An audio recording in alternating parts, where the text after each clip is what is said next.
بسم الله الرحمن الرحيم. ஹஜ் செய்வதற்கான வழிகாட்டி. وأذن في الناس بالحج يأتوك رجالا وعلى كل ضامر يأتين من كل فج عميق. ஹஜ்ஜின் வகைகள். ஹஜ்ஜிற்கு செல்வோர் தங்கள் ஹஜ்ஜு பயணத்தை 3 வகையில் அமைத்து கொள்ளலாம். தமத்து முறையில் ஹஜ்ஜு செய்பவர்கள் துல்ஹஜ் மாதத்திற்கு முந்தைய மாதங்களிலேயே உம்ராவிற்கு எஹ்ராம் அணிந்து உம்ராவை செய்து முடித்துவிட்டு எஹ்ராமில் தடுக்கப்பட்ட காரியங்களை ஹஜ்ஜுக்காக எஹ்ராம் கட்டுகின்ற வரை செய்து கொள்கின்ற முறைக்கு பெயர்தான் தமத்து ஹஜ். தமத்து என்கின்ற முறையில் ஹஜ்ஜு செய்பவர்கள் இந்த காணொளியில் வருகின்றபடி உம்ராக்கான வணக்க நிரல்களை வரிசையாக நிறைவு செய்து எஹ்ராமை கலைத்துவிட்டு பின்னர் மீண்டும் ஹஜ்ஜுக்கான வணக்க நிரல்களை இந்த காணொளியில் உள்ளதை போன்று செய்து முடித்தால் தமத்து முறையில் ஹஜ்ஜு செய்து விடலாம். ஹஜ்ஜே கிரான். கிரான் முறையில் ஹஜ்ஜு செய்பவர்கள் உம்ராவிற்கு ஹஜ்ஜுக்கும் எந்த ஒரு இடைவெளியும் இல்லாமல் அப்படியே அதே எஹ்ராமிலேயே ஹஜ்ஜு முடிக்கின்ற வரை தொடர்ந்து நீடிப்பதற்கு ஹஜ்ஜே கிரான் என்று பெயர். கிரான் என்றால் சேர்த்து செய்தல் என்பது பொருள். ஹஜ்ஜையும் உம்ராவையும் சேர்த்து செய்வதால் இந்த பெயர் வழங்கப்படுகிறது. கிரான் முறையில் ஹஜ்ஜு செய்ய விரும்புவோர் இந்த காணொளியில் குறிப்பிட்டபடி எஹ்ராம் அணிந்து கொண்டு ஒரே எஹ்ராமில் உம்ராவையும் ஹஜ்ஜையும் செய்து முடிக்க வேண்டும். உம்ரா செய்யும்போது சஃபா மர்வாக்கும் இடையில் சகை செய்திருந்தால் ஹஜ்ஜின் போது சகை செய்ய வேண்டிய தேவையில்லை. அல்லது உம்ராவின் போது சகை செய்யாமல் ஹஜ்ஜின் போது மட்டும் சகை செய்து கொள்ளலாம். ஹஜ்ஜே தமத்து ஹஜ்ஜே கிரானுக்கு குர்பானி அவசியம். ஹஜ்ஜே இஃப்ராத். இஃப்ராத் என்றால் தனித்து செய்தல் என்பது பொருள். ஹஜ்ஜை மட்டும் தனித்து செய்வதற்கு இஃப்ராத் என்று சொல்லப்படும். இவ்வகை ஹஜ்ஜு செய்போர் உம்ராவை செய்ய மாட்டார்கள். ஹஜ்ஜை இஃப்ராத் செய்ய விரும்புவோர் இந்த காணொளியில் குறிப்பிட்டபடி ஹஜ்ஜுக்கான வணக்க நிரல்களை செய்தால் மட்டுமே போதும். அவர் ஹஜ்ஜை இஃப்ராத் செய்துவிடலாம். ஹஜ்ஜை இஃப்ராதிற்கு குர்பானி தேவையில்லை. அண்ணலம் பெருமானார் ஸல்லல்லாஹு அலைஹி வஸல்லம் அவர்கள் ஹஜ்ஜே தமத்து முறைதான் செய்துள்ளார்கள். இந்த 3 வகையில் எந்த முறையிலும் ஹஜ்ஜு செய்யலாம். அடுத்து இந்த காணொளியில் நபிகளார் நிர்ணயித்த எஹ்ராம் அணிவதற்கான எல்லைகள், எஹ்ராமுக்கான ஒழுங்குகள் போன்ற அடிப்படையான தகவல்களை பார்த்துவிட்டு உம்ராவிற்கான வணக்க நிரல்களையும் அதைத் தொடர்ந்து ஹஜ்ஜுக்கான வணக்க நிரல்களையும் பார்ப்போம்.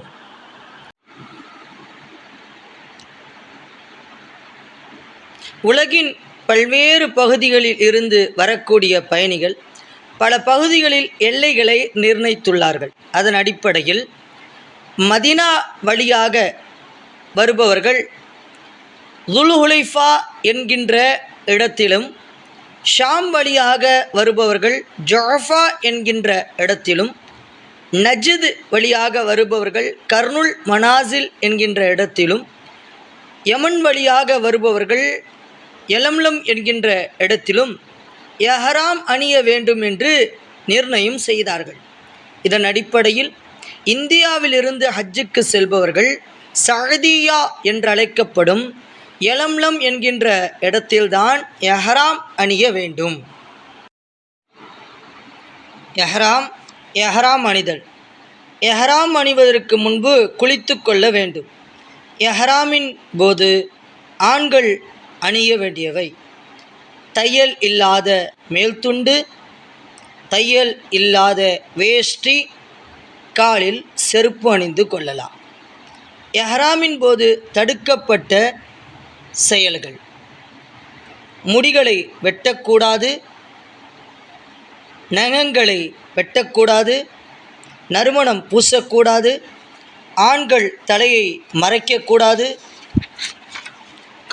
கால் சட்டை அணியக்கூடாது, மனைவியுடன் இல்லறத்தில் ஈடுபடக்கூடாது, திருமணம் முடிக்கவோ பெண் பேசவோ கூடாது, வேட்டையாடக்கூடாது.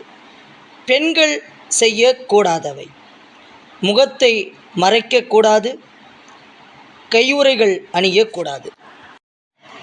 இப்படி குறிப்பிட்டபடி எஹ்ராம் அணிந்து விமானம் அல்லது வேறு வாகனம் மூலம் எல்லையை அடைகின்றவர் எஹ்ராம் என்ற நிலைக்கு வர கூற வேண்டியது.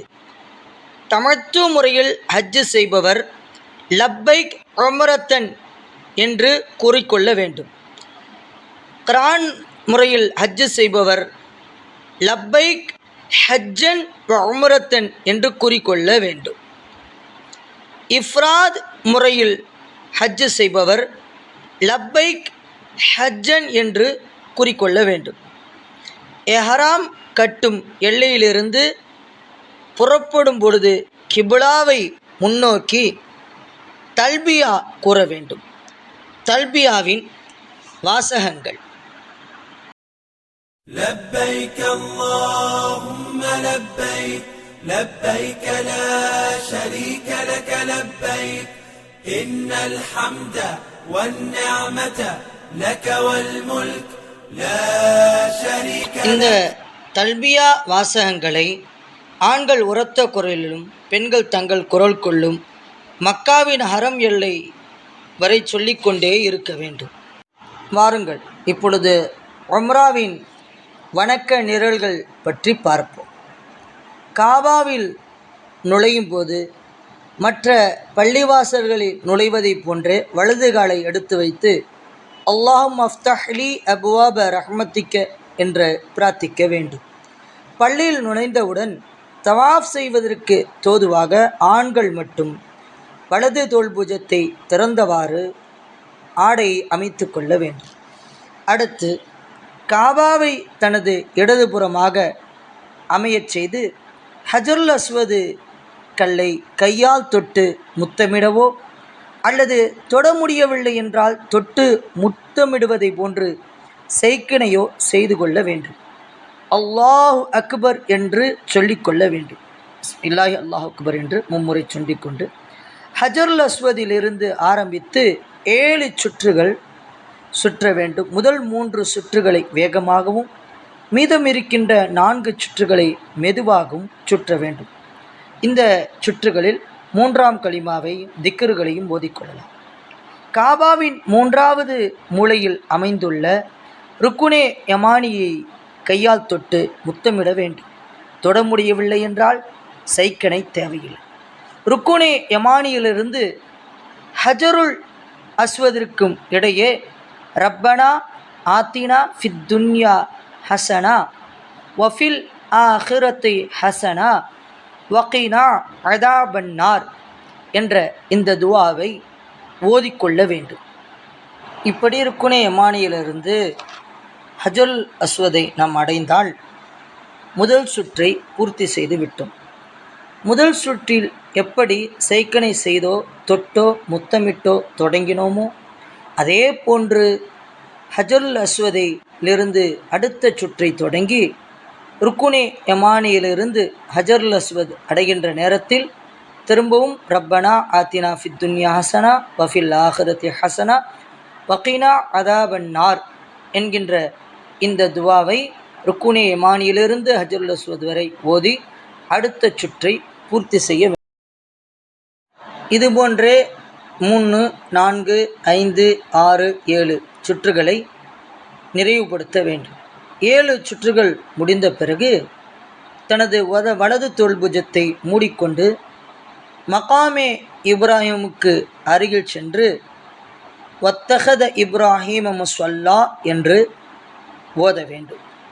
மகாமே இப்ராஹிம் அருகில் 2 ரக்காயத்துகள் தொழ வேண்டும்.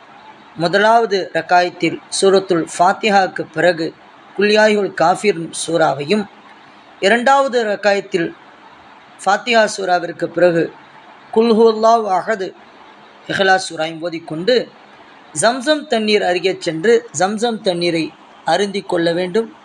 கொஞ்சம் தலையில் தடவிக்கொள்ள வேண்டும். மீண்டும் ஹஜருல் அஸ்வதை முத்தமிட வேண்டும். சஃபா மருவாவில் சகை செய்தல். பிறகு அங்கிருந்து சஃபா மலைக்கு அருகில் வர வேண்டும்.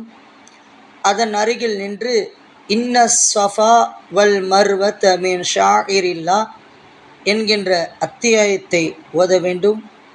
அல்லாஹ் முதலில் சஃபாவை சொல்லியிருப்பதால் சஃபாவை கொண்டு துவங்குகின்றேன் என்று கூறிக்கொண்டு காபாவை முன்னோக்கி லா இலாஹா இல்லல்லாஹ் அல்லாஹு அக்பர் என்று 3 தடவை கூற வேண்டும். அல்லாஹு அக்பர், அல்லாஹு அக்பர், அல்லாஹு அக்பர் என்று 3 தடவை கூற வேண்டும். அதைத் தொடர்ந்து لا إله إلا الله وحده لا شريك له له الملك وله الحمد وهو على كل شيء قدير لا إله إلا الله وحده أنجز وعده ونصر عبده وهزم الأحزاب وحده. இந்த திக்கரையும் 3 முறை கூற வேண்டும். இந்த திக்கர்களுக்கு இடையே நமக்கு தேவையான துவாக்களையும் செய்து கொள்ளலாம். சஃபாவிலிருந்து நம்முடைய சுற்றை ஆரம்பித்து சஃபாவின் சிறிய தூரத்தில் பச்சை விளக்குகளால் அடையாளமிடப்பட்ட இடத்தில் ஆண்கள் மட்டும் சற்று வேகமாக நடக்க வேண்டும்.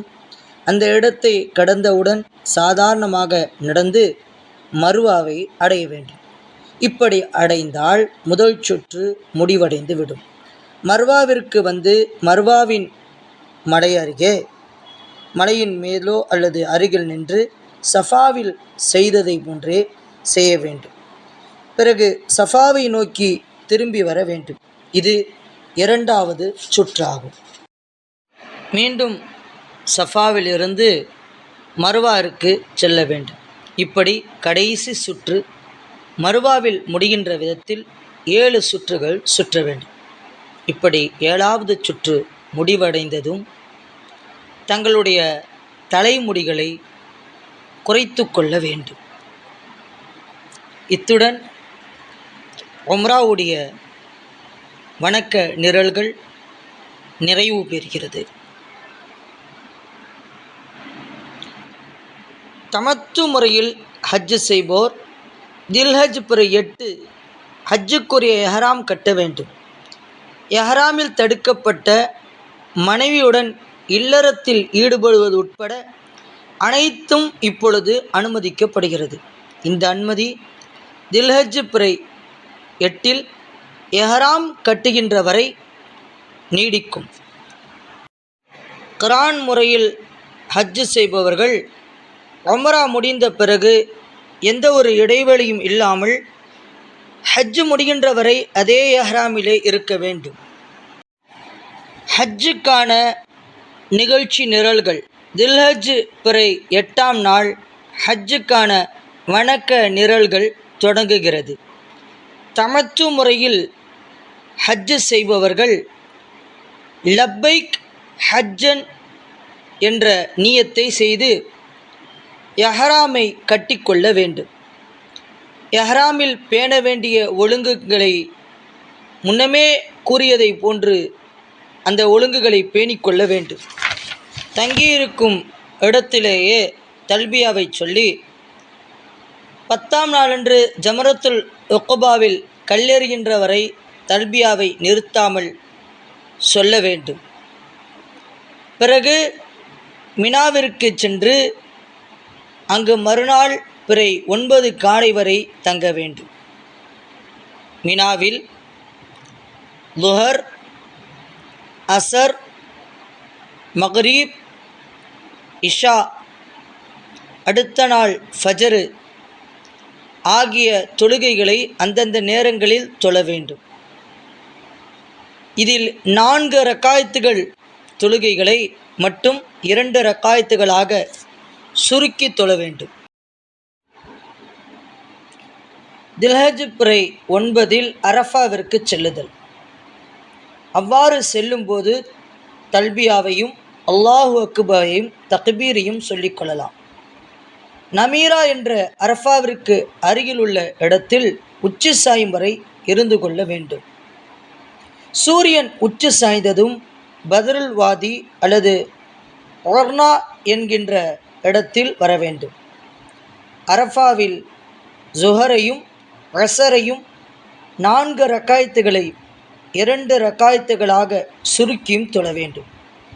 இவ்விரு தொழுகைகளுக்கும் ஒரு பாங்கு 2 இகாமத்துகள் சொல்ல வேண்டும். லுஹருக்கும் அஸருக்கும் இடையில் நபி ஸல்லல்லாஹு அலைஹி வஸல்லம் அவர்கள் வேறு எந்த தொழுகையும் தொழவில்லை. அரஃபாவில் எந்த இடத்திலும் தங்கிக் கொள்ளலாம். அரஃபா இல்லையேல் ஹஜ்ஜில்லை என்கின்ற அளவு அரஃபாவில் தங்குவது முக்கியத்துவம் வாய்ந்த ஒன்றாகும். ஜபலுர் ரஹ்மாவில் துஆ செய்தல்.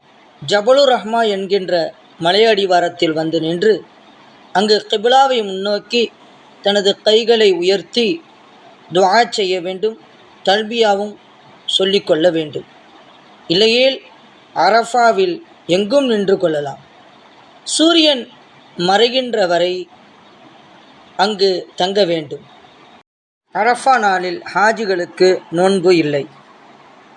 சூரியன் மறைந்ததும் அரஃபாவிலிருந்து முஸ்தலிஃபாவிற்கு செல்ல வேண்டும். முஸ்தலிஃபாவிற்கு வந்து சேர்ந்ததும் ஒரு பாங்கு ஒரு இகாமத்து சொல்லி மக்ரிபை தொழுகையும் பின்னர் இகாமத்து மட்டும் சொல்லி 2 ரக்காயத்துகளாக இஷாவை சுருக்கியும் தொழ வேண்டும். இவ்விரு தொழுகைக்கு இடையில் எவ்வித தொழுகையும் இல்லை.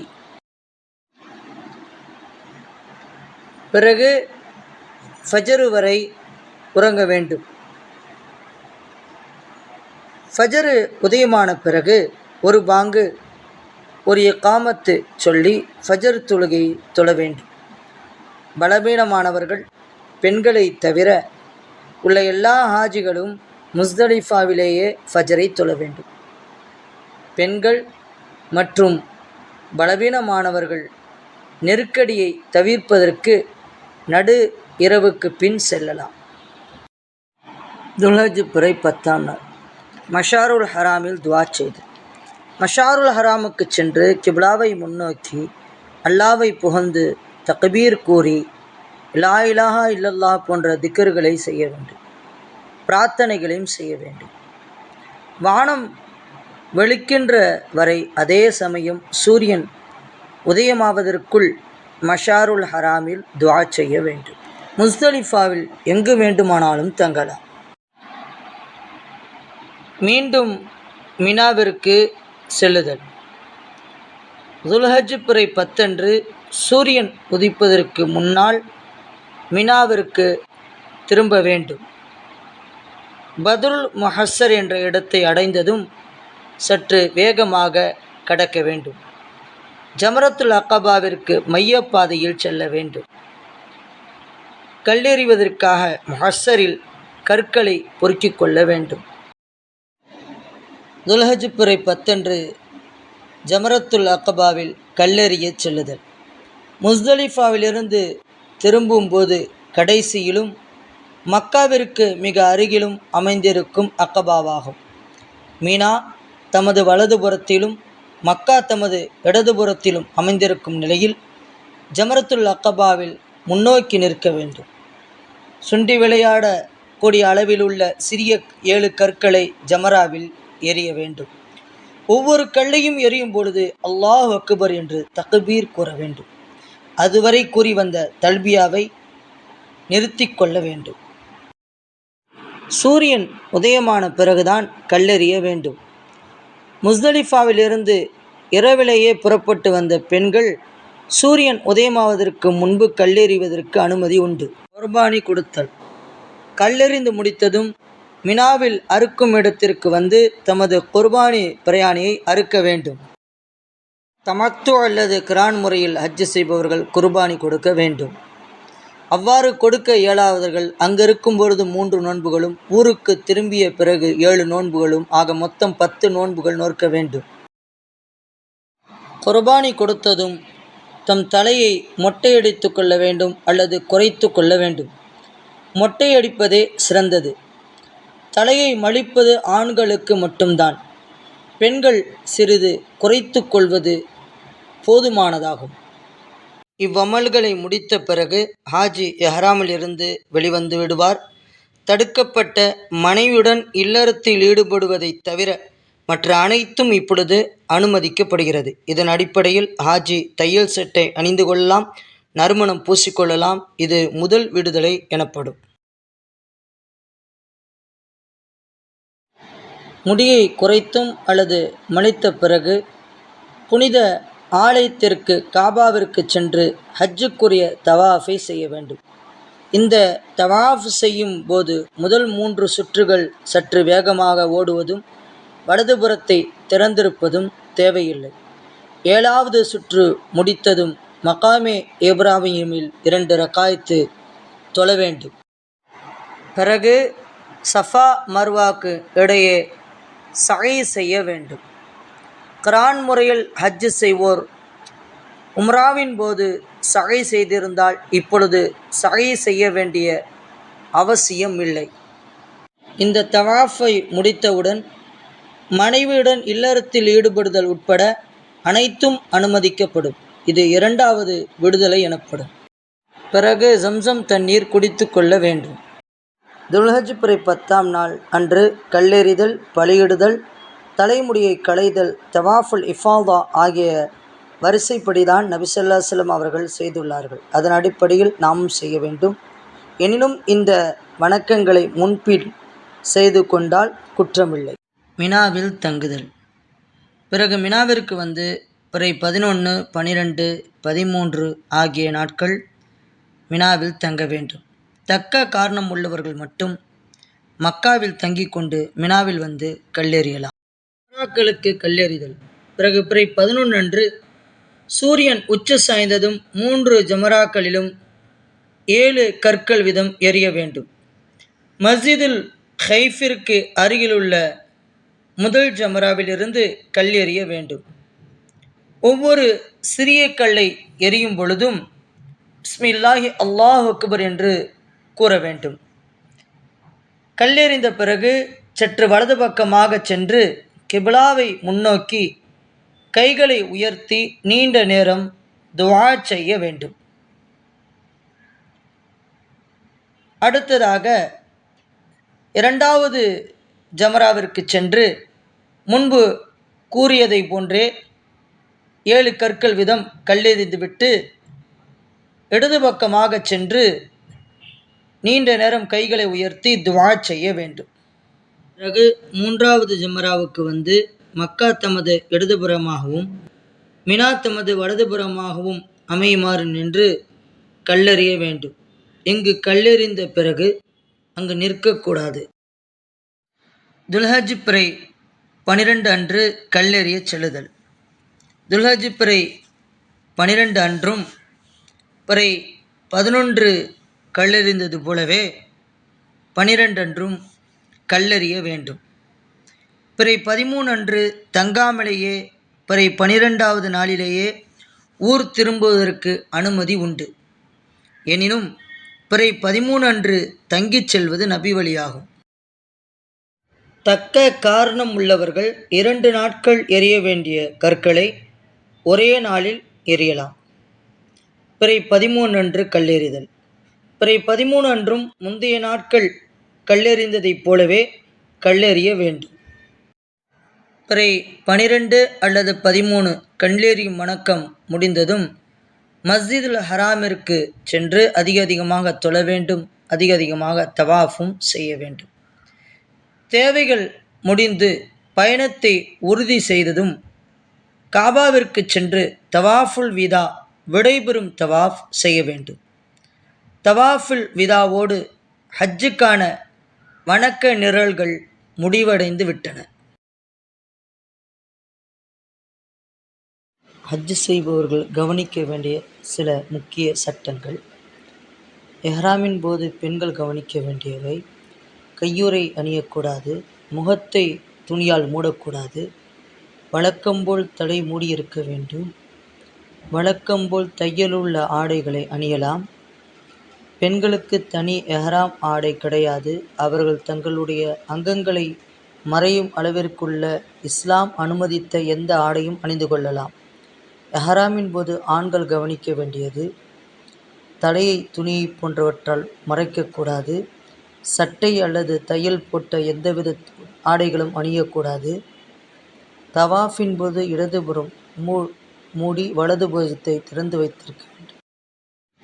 மாதவிடாய் பெண்கள் கவனிக்க வேண்டியவை: ஹஜ் உம்ரா செய்யும் போது மாதவிடாய் ஏற்பட்டால் என்ன செய்வது? ஹஜ்ஜில் ஒரு பெண்ணுக்கு மாதவிடாய் ஏற்பட்டால் தவாஃபை தவிர மற்ற அனைத்து அமல்களையும் செய்வதற்கு அனுமதி உண்டு.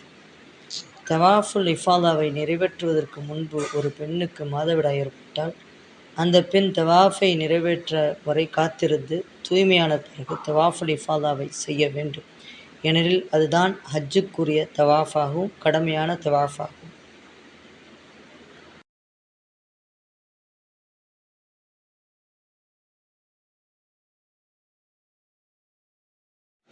உம்ரா செய்யக்கூடிய நேரத்தில் மாதவிடாய் ஏற்பட்டால் தூய்மையான பிறகு உம்ராவுக்காக தன் அழையும் என்ற இடத்திலிருந்து எஹ்ராமை அணிந்துவிட்டு உம்ராவை செய்யலாம்.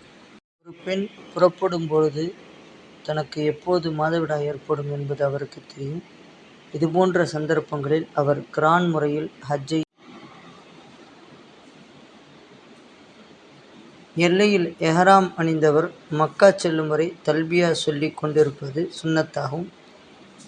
தல்பியாவின் வாசகங்கள்: லப்பைக் அல்லாஹும்ம லப்பைக் லப்பைக் லா ஷரீக லக லப்பைக் இன்னல் ஹம்த வன் நிஅமத லக வல் முல்க் லா ஷரீக லக். மக்காவாசிகள் மக்காவில் அவர்கள் இருக்கும் இடத்திலிருந்தே எஹ்ராம் அணிய வேண்டும். 4 எல்லைகளான துல்ஹுலைஃபா, ஜுஹஃபா, கரன், யலம்லம் ஆகிய எல்லைகளுக்குள் இருப்பவர்கள் அவர்கள் இருக்கும் இடத்திலிருந்தே எஹ்ராம் அணிய வேண்டும். 4 எல்லைகளுக்கு வெளியில் இருப்பவர்கள் அந்தந்த பகுதி வழியாக எஹ்ராம் அணிந்து வர வேண்டும். அல்ஹம்துலில்லாஹ். இத்துடன் ஹஜ்ஜுடைய அமல்கள் முடிவடைகிறது.